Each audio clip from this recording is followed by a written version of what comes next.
Welcome back to another Jazz basketball breakdown. Clarkson was back tonight. Yay. Sure was. And to the commenter, are we not having fun anymore because Clarkson was out? No, I did not miss that at all. I did not miss Clarkson 2 for 9 tonight and high usage rate and awful defense.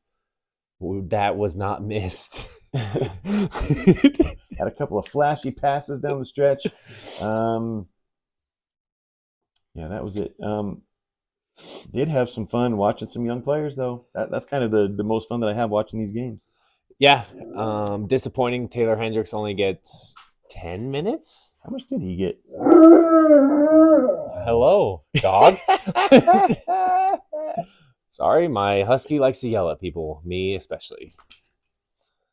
It's our second dog appearance in a week. Look at the camera, dude. Had a kid. Get out here, bro.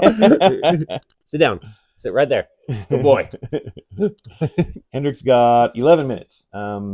He had, I think I was saying, he had 5 minutes in the first half. Yeah, 5 minutes first half, 6 minutes second half. Yep, and was a part of a stretch where we all of a sudden started clamping down and giving him problems. Yeah, we had a good, solid defensive lineup out there.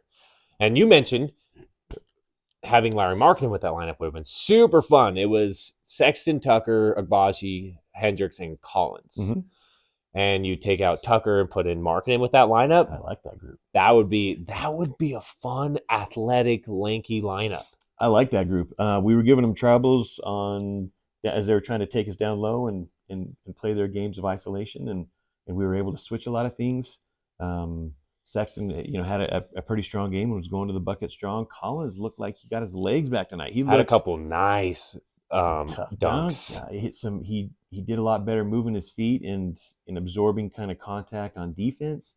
That was fun, and you can tell with Hendricks and Agbaji, there's a difference with them two together on the court at the same time. That's something I'd like to see.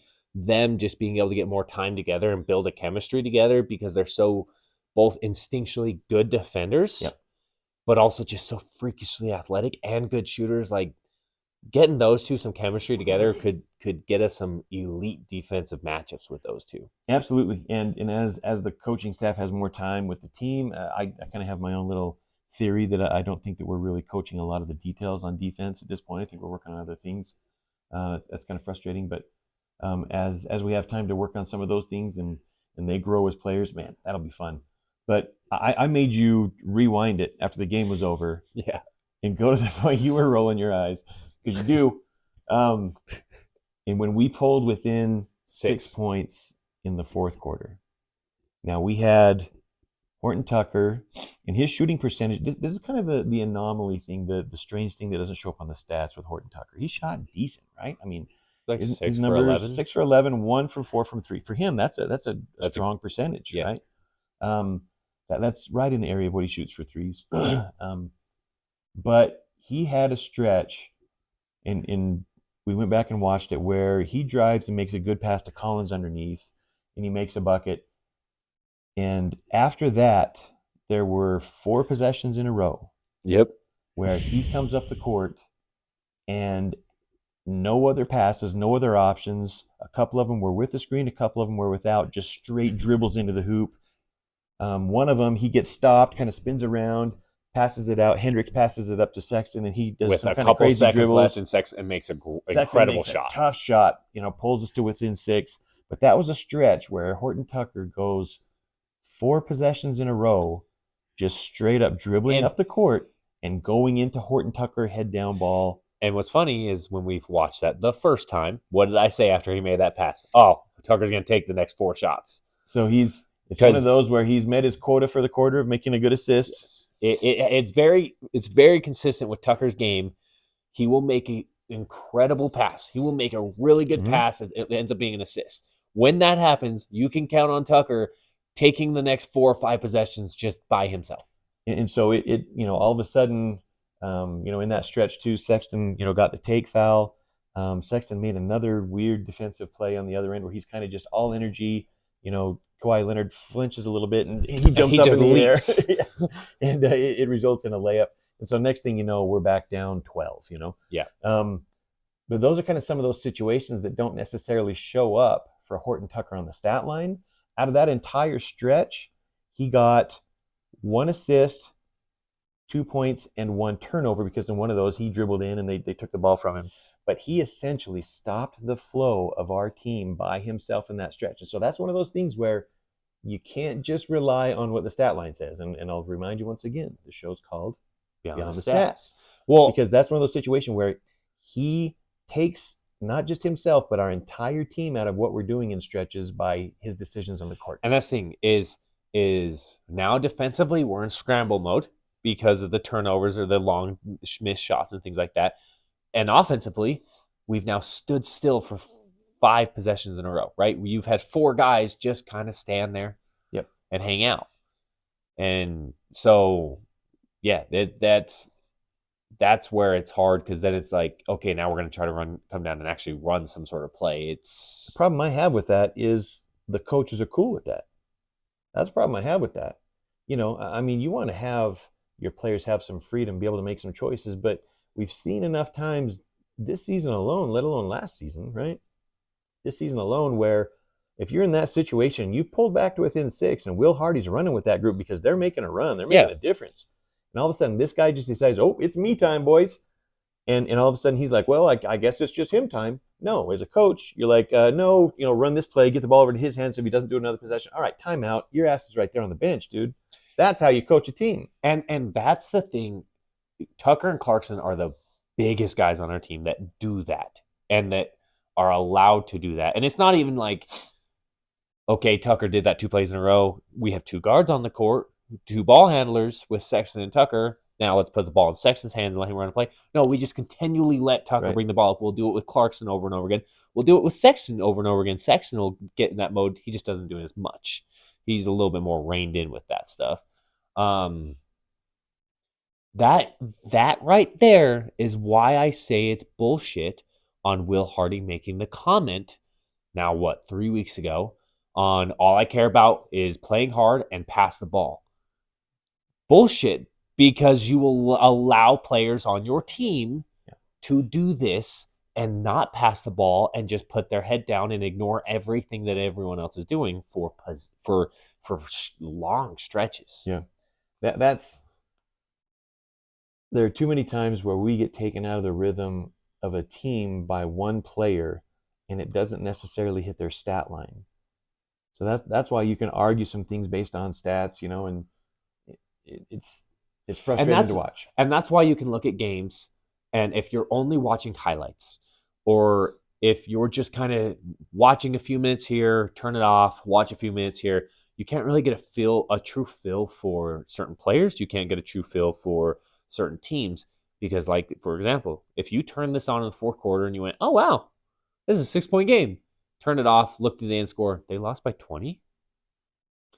The stats, the box score, the highlights aren't going to really show how you went from 6 to 20 that quick. It's not really going to show that story. It's not really going to tell that story. It's why when you talk about NBA basketball being a game of runs, why you will have these huge runs, there's a lot more into the runs usually than just a couple shots got made and a couple shots didn't get made.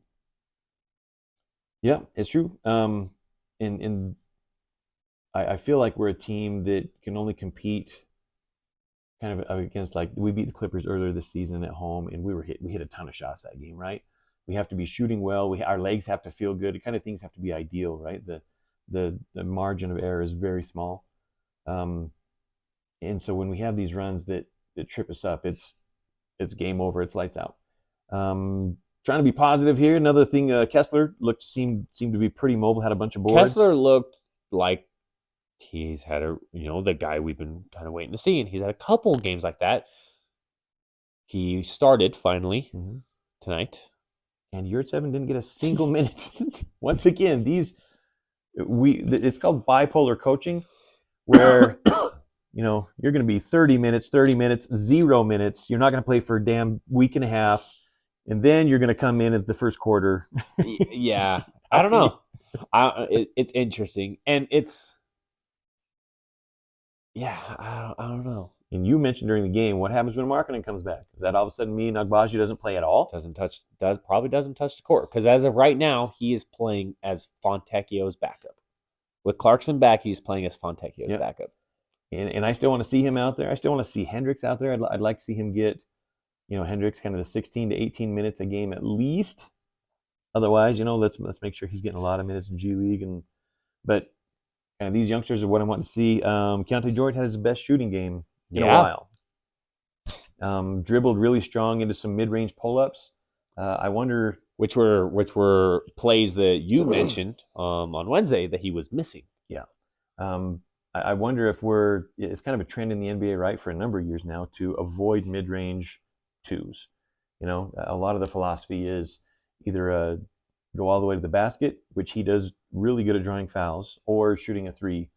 There was one late in the game where he had kind of a decent rhythm. Could have been a pull-up mid-range shot right around the left elbow, and he 3 steps backed up to get that 3-point shot. I don't know. That's today's NBA. That's doesn't really. I don't know. That's odd in my old school mind, but he did a lot better with his shooting. You could tell the usage. He didn't have the ball in his hands as much. Had 3 assists, 1 turnover. Yeah. He's up over 10 points a game. He's ending up with, as we're going to this middle stretch of the season, a decent amount of points, rebounds, and assists per game for a rookie. Yeah. If you look at the overall picture, it's fantastic as far as comparing it to what other high-level rookies have done and where they've gone. Once again, comparing him to Darius Garland's rookie year. If you guys have a chance to look into that, do it. It paints a picture. No, for sure. Something else that I found interesting that somebody actually commented. They talked about how Will Hardy has mentioned several times on, game by game kind of goals of what we're looking for, things like that aren't necessarily going to be what the fans are looking for from the team, which is in this kind of situation super common. But also talked about how there's going to be certain aspects of kind of back to the basics on certain coaching, which also could make sense with a lot of players on this team.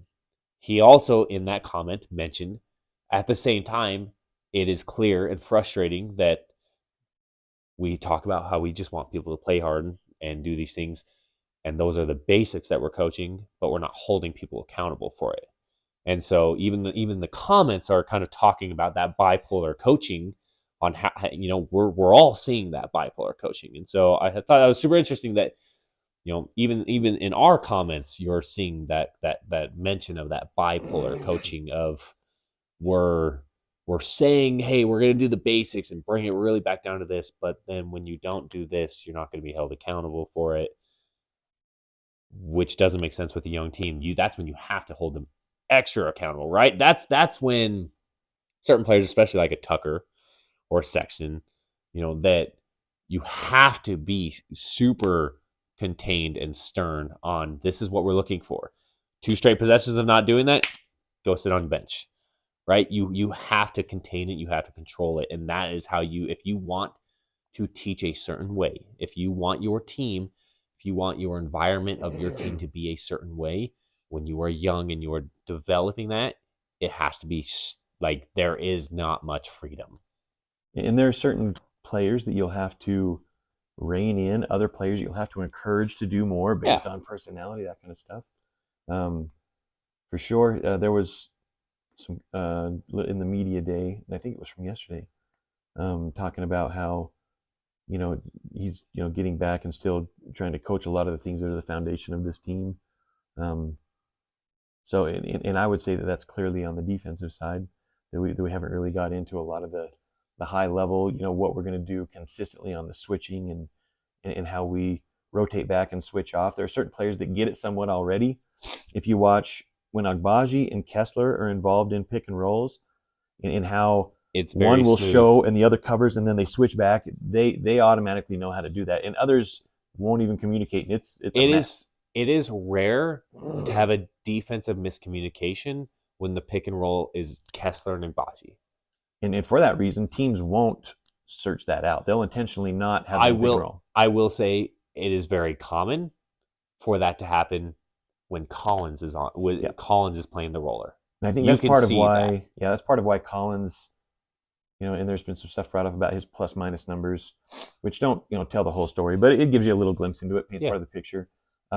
His knack for that is not natural, and his communication level is not good enough for that being a soft part of his game. So I would agree with that. And then we have the other defensive players that are just, quite a ways off the mark. Yeah, for sure. So, but once again, it's a blast watching these young players play.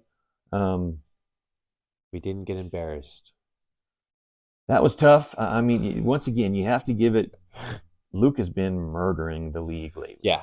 What he did was incredible. We made it a little bit easier for him than I would have liked, but man, dude's incredible. I will say, I've really enjoyed watching Fontecchio's growth on the defensive side of the court. Mm-hmm.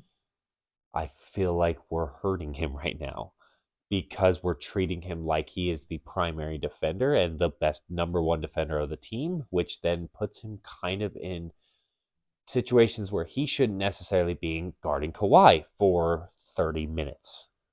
Out of, 30 out of the 35 minutes he's on the court, he's guarding Kawhi essentially tonight. That shouldn't happen to Fontecchio. He should be in spurts where, for example, like Agbaji should be guarding the number one guy. And then you show flashes, and then you spend 5-6 possessions in a row of allowing Fontecchio then to take him. I would like to see us get back to that because I feel like Fontecchio offensively and defensively was doing this. We've then now said, hey, you're now just going to guard their number one guy. It's not just, you even mentioned, it's not just hurting him on the defensive side. It's hurting his offensive upside as well. Yeah, his offensive efficiency numbers have gone way down the last, what are we talking, probably a couple weeks. So I've been super excited to see his development this year. Yeah. I'd like to make sure we can get back into a situation where we're not hurting that. Yeah, I'm glad that we've increased his role. Maybe we put him a 100%. little bit over his head in some of those expectations.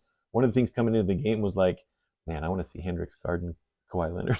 That's true. I want to see what he can do. Actually get him out there, give him a couple possessions and let's see. That's the fun part, And then he played 11 minutes. Played a decent chunk in the second half when they were making that run. And man, you can see how many times he gets his hands on the ball, the near steals he has, and that's fun. He's super exciting. And you had mentioned too, like if we're only gonna play him 10 minutes, at this point just play him back in the G League. Mm-hmm. Right? Allow him to keep developing, allow him to continue to keep going. At the rate he's going right now, if it's one of those things like, hey, you may come up and play 1 or 2 games where you play 20 minutes and then you go back and play in the G League until some trades happen. Things like that. I'm cool with that. Yep, makes sense. Don't leave him on the roster and play him 10 minutes. Right. Let's keep his minutes high. You can definitely tell that's made a difference. From the preseason, and even though perception-wise maybe it goes against him. I heard a Salt Lake media guy talking about, it was just like a week ago, about how Taylor Hendricks can't even make the team. Like, come on, dude. Get out of here. Yeah. He's playing in the G League. That's a normal thing. To go straight from 1 year in college thinking you're going to go straight to the NBA is not normal. He to me, the little flashes and the growth we've seen from him, I felt like it was going to be a lot longer to maybe we don't even see him this year because of how much growth he was going to need. Now I feel like it's important that by the trade deadline, we find a way that he's getting 15 to 20 minutes a night. Yep. Have his spot consistently there. I had that same concern. Thought I was maybe just going to be like next year's summer league. We'd get a glimpses of him. Yep. Yeah. So it's I'm stoked to have him on the team. I was screaming for him for about a straight year now. Thought he would be a perfect fit, and I still think he is. So glad he's on the team, man. That's a fun young player. Yeah. This was a lot funner game to watch, and the more playing time, honestly, it's funny with a season like this. It's almost like you're not upset to hear like, oh, Olynyk missing a couple games because of injury. It's almost like, oh, cool, now I get to see Hendricks. Yeah. And I'm obviously you want to see it, how good we can be, but it's fun to be able to get those moments, and I'm excited for hopefully at some point this season that we get to have a moment of, Markkanen's out and Fontecchio's out maybe or something like that. And it's like, oh, we're going to see Bryce Sensabaugh tonight. And he's somebody with you've mentioned before, his injury past, and not just that, but his conditioning and how far he needs to go on the defensive side. He's somebody we may not see at all this year because of certain aspects. He's somebody that may be we don't see glimpses until Summer League next year. He might, but along with that, he has an unbelievable create his own shot jump shot, an NBA-ready jumper. For sure. Awesome and offensive game. That's so kind of different skill sets with each player, and obviously it's not set in stone. We'll see where he goes from there. But anything that we get out of that 28th pick is gravy, man. Starting to see some good growth from the players, and that's what matters, you know. And we talked about even Kessler, right? He's still just a sophomore. And I think sometimes we all forget that because we have high expectations for him. Yep, and those high expectations came with a great rookie year, right? That's what set those up, and he did some fantastic things, and the pressure that comes along with it sometimes is pretty tough. So interesting to see how he navigates it, but I'm along for the ride, and I enjoy these games where we see our young bucks make a run. That's what I'm all about. That was cool. Yeah, that possession, or stretch in the fourth was really kind of what made this game worth it. Even the announcers, we were switching back and forth on our channels because the broadcast, something was going on. Kept pausing, but even they were mentioning the length, the athleticism. We were getting into them, and that's a all-star laden roster. Yeah, we're going against right there. Yeah, so hope you guys are having fun with it too. I gave you guys crap at the start, somebody for commenting, but we love in the comments, and that's what it's for, right? So we can banter back and forth, right? If you're gonna banter with us, we're gonna give it right back to you. That's if what you were we're here about. with us, that would be what was to be happening. Yeah, 100%. So love it, and I still want to see it, and to the specific commentary, he actually comments every single video, and I respect that, and I love that, and so I've been enjoying the banter back and forth and kind of growing that banter, and so keep it coming, keep hitting with your thoughts on it. It's really cool to get inside kind of